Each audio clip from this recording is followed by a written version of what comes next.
determination that she died due to a combination of pneumonia, iron deficiency, and, quote, multiple drug intoxication. Now, we reached out to the coroner's office this morning. They told us at this point, quote, the coroner has no plans to reopen the inquiries into the deaths of Miss Murphy or Mr. Monjack, and we stand by our conclusions and our opinion. If via the toxicology, you might say an overdose of prescription medication, is that possible? No. There are calls for Brittany Murphy to be exhumed. There are calls, which I think are more realistic, for a reopening into the investigation of Brittany Murphy's death. It seems to me that the coroner's office does not want a reopening. I find that disturbing. If family members are suffering this much pain and are this convinced that there was foul play, why not reopen the case? One thing that we can do for Brittany Murphy now is to seek the truth.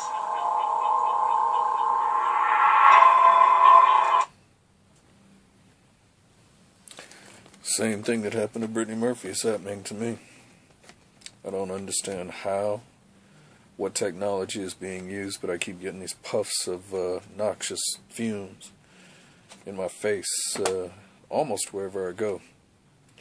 If you believe the Bible and believe that fallen angels gave certain human beings on the earth that wanted to follow Satan technology, you can probably track it through history. Chiefly, as of late, Hitler, but the explosion of technological innovation that came out of there, it's probably supernatural in nature. But anyway, they've been working on this for a long time, so no telling what kind of technology they've got now. I'll say this much, I know that the Tower of Babel was not just a bunch of people building a tall building so that they could get to heaven. What it was is they were trying to build a building to get up to the interdimensional portal that they saw in the sky. So, yeah, it's probably what Brittany Murphy and her husband Simon Monjack went through. They were complaining about being poisoned because she was supposed to be a witness, key witness in a case against the Department of Homeland Security that her friend, who was a Border Patrol agent, former Border Patrol agent, had filed against the government because she had seen people who were from suspected countries that were terrorist countries being allowed to go through, and she's a Border Patrol agent, and that struck her as weird, so she did a little digging and found that there was a policy to allow certain people from certain countries to come in, and those countries just happened to be terrorist countries. This was, of course, back in 2008, 2007, I believe. But so she filed a complaint, and she had a stellar record at the Border Patrol as an agent before complaining, blowing the whistle. And then, lo and behold, they vilified her, gave her bad performance ratings and whatever, and drummed her out of the Border Patrol agency. Well, she filed suit, and since she had worked on films with Brittany Murphy, as a trainer, as an advisor, whatever, her and Brittany became friends. She asked Brittany Murphy to come testify and be a witness at the case, and that's what got Brittany Murphy killed. There were Department of Homeland Security black helicopters flying over the house. They have videos of that. They caught a video of like about 12 or 15 black ops agents in full gear coming out of their house when they came back home from a trip they'd been on. The standard stuff of government black ops and special forces people fucking with you, when you've ran afoul of the government. That's what they were doing to Brittany Murphy.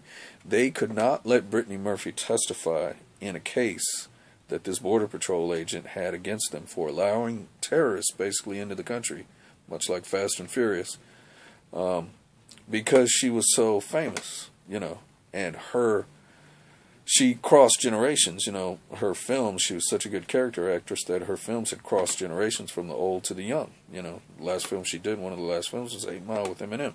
So she had the young crowd, and she had people like me that really enjoyed her work, like what she did in Girl Interrupted. So if she got on TV or in a court system and testified, you know, on behalf of her friend, who was credible as well, it would have been very bad for the government, and very bad probably for, I think it was the Bushes that were in office at that time. It would have been very bad for them, and we all know how evil they are, going back to the Kennedy assassination. So it was just basically, decided that she would be silenced before she could really testify. And that's what happened to both her and her husband, because as you saw, or maybe you didn't see, but her husband was on Larry King, testifying about, the death was very strange, which was, shortly before he died of the same thing too. So this is the age that we live in. We're under total tyranny. This is the devil's kingdom here on earth. And I tell people, hey, this gang stalking thing is real. And it's basically how Satan runs his kingdom here on earth. There's a bunch of people out there that agree with it. They may not know the full story, and some are flat out devil worshippers, but they participate in this whole shadow government, gang stalking network. And these are the consequences. We're all controlled. We're all slaves. This is what really basically Alex Jones, and I don't listen to him too much anymore, but really what Alex Jones refers to as the prison planet. My nose is running from this stuff. But basically we're in a prison planet run by a bunch of devil-worshipping bad guys, that Christians are waiting for God to come back so they can straighten things out. But until that time, we have to endure and go through this. And from what the ministers that I've been listening to, we're in the book of Revelations. Pastor Murray, who's since passed away, says we're the generation of the fig tree, which is a parable that Jesus gave about, the end times. So, anyway, poor Brittany Murphy, she was a good person, and she was trying to do the right thing, trying to be patriotic, and they killed her. And now I'm going through the same thing that she and her husband were going through before they died. I don't know if I'll make it too much longer, but hopefully some of these videos will testify for me or be a voice after I can no longer speak.